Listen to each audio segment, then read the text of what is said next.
Okay, caller, go ahead with your, tell us your name, where you're calling from. This is Sherry, right? Yeah, this is Sherry. Okay, Uh-huh. go ahead with your question. You're live on the air. My question is more of a statement. Okay. So the statement is that what Rabbi Singer and you are doing is espousing the complete non-biblical garbage of Sunday church Christianity. You also claim that this Jesus guy came to invalidate the Torah of Hashem. No, he did not. Yeshua is a Torah observant and Torah teaching Jewish rabbi who never once said he was sent to invalidate the law of his father.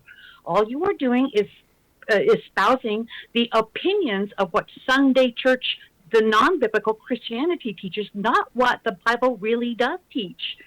Yeshua did not make God a liar. Sunday church Christianity does. And in fact, Sunday church Christianity is responsible for stumbling every Jew on the planet because they say the same things that you are. That is not what the biblical Messiah, Yeshua, taught in any way, shape, or form. I think you might be correct here.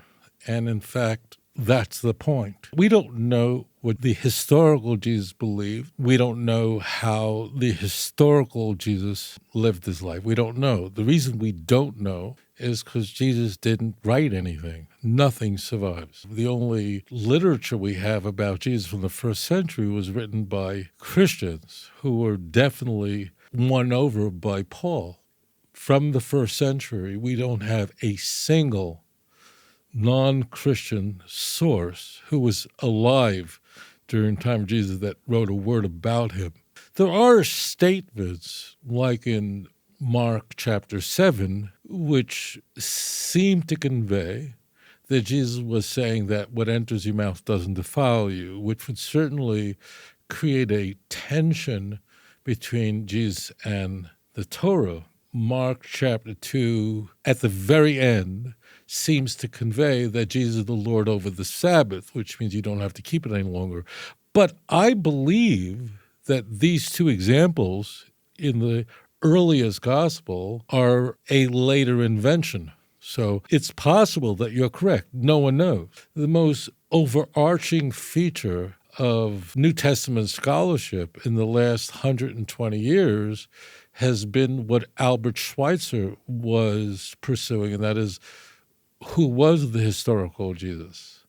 Now, I grant you that you could certainly look to Matthew chapter 5, which is the beginning of the Sermon on the Mount, and conclude that Jesus, the historical Jesus, if you believe that Jesus actually said, I didn't come to change the law, but to fulfill it, anyone changes one jot or tittle of the law, you consider at least in the kingdom of heaven, unless your righteousness exceeds those of the Pharisees and scribes, you cannot. If you believe that actually Jesus said that, it's fine. You're going in a circle because you're relying on the New Testament to do.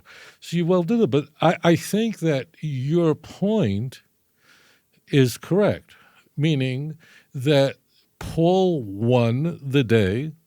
His iteration of Christianity was adopted as the orthodoxy of the church, and that's a later development. And this would continue on the second, third, and fourth century as the church. Right, you talked about the Sunday Sabbath. Well, who invented the Sunday Sabbath? So I'm agreeing with you. It's not in the Christian Bible, right? Who is the person, who's the first person to put forward the idea that Sunday should be the Christian Sabbath? It was Ignatius, the bishop of Antioch, in the early second century, a very important, very influential, and highly Orthodox or proto-Orthodox church father. So I agree with you. The Sunday Sabbath is a later innovation, and those Christians that wanted to keep a seventh-day Sabbath were crushed. They continue to this day. The Seventh-day Adventists are held in contempt by other Christians because they believe that the Sabbath should be on Saturday, not Sunday. And in fact, years ago when the book called The Kingdom of the Cults came out, it was a very popular book years ago where all the cults of Christianity, Seventh-day Adventists were in there because of this belief. There are other things about Seventh-day Adventists which are a little odd. Not the only thing, but that was the big one. There were always Sabbatean movements.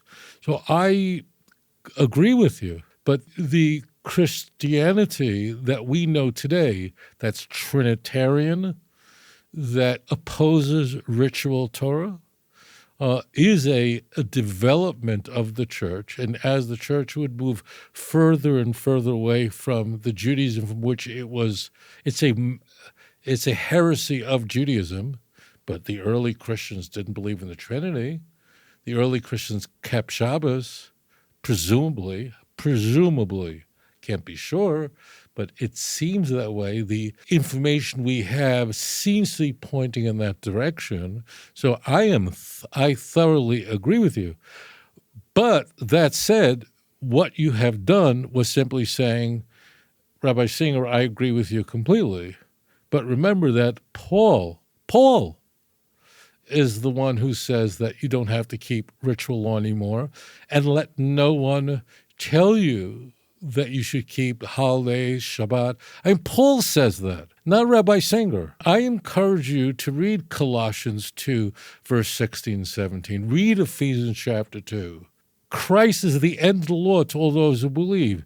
That's Romans. That's not Rabbi Singer. Christ is the end of the law. So do not believe in your heart for a moment that Rabbi Singer is setting up a straw man or mischaracterizing the ideas that are in the Christian Bible in order to portray Christianity in an unfavorable light. I'm steelmanning this whole thing.